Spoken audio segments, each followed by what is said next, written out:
কখন আপনি বিড়াল অ্যাডপশনে নিবেন না। যদি আপনি বিড়ালকে শুধু কিউট লাগার জন্য, একাকিত্ব কাটানোর টুল হিসেবে বা সোশ্যাল মিডিয়ার কন্টেন্ট বানানোর জন্য নিতে চান, তাহলে বিড়াল অ্যাডপশন আপনার জন্য না।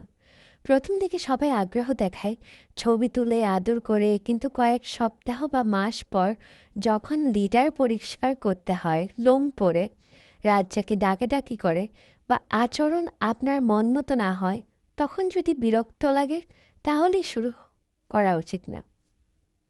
আপনি যদি নিশ্চিত না হন যে নিয়মিত খাবার, পরিষ্কার পানি, লিটার, ভ্যাকসিন, ডিওয়ার্মিং, স্টেরিলাইজেশন এবং হঠাৎ অসুস্থ হলে ভেটের কাছে নেয়ার খরচ বহন করতে পারবেন, তাহলে অ্যাডপশন করবেন না। বিড়াল অসুস্থ হলে সময় লাগে, টাকাও লাগে, আর মানসিক চাপও লাগে। এত খরচ হবে জানলে নিতাম না, এই কথাটা বলার জায়গায় যেন আপনাকে আসতে না হয়। ভাড়া বাসায় থাকলে মালিকের অনুমতি ছাড়া বিড়াল নেওয়া অন্যায়। আজ না হোক কাল বাসা বদলাতে হতে পারে। সেই সময় যদি মনে আসে এখন কি করব, বিড়ালটা কোথায় রাখব, তাহলে আপনি আগে থেকেই প্রস্তুত না ছিলেন। বিড়াল এমন কিছু না যাকে পরিস্থিতি খারাপ হলে ছেড়ে দেওয়া যায়।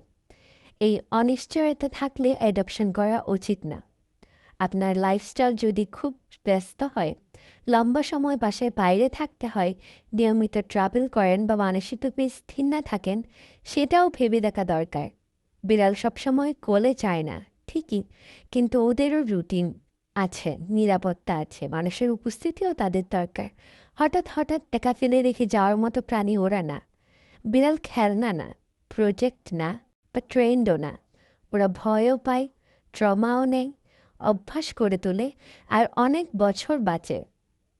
আর যেটা ভালো লাগছে 10 বছর পরও সেই দায়িত্ব থাকবে, এই সত্যটা মেনে নেওয়া না গেলে অ্যাডপশন করা ঠিক না। ভালোবাসা থাকলেই যথেষ্ট না।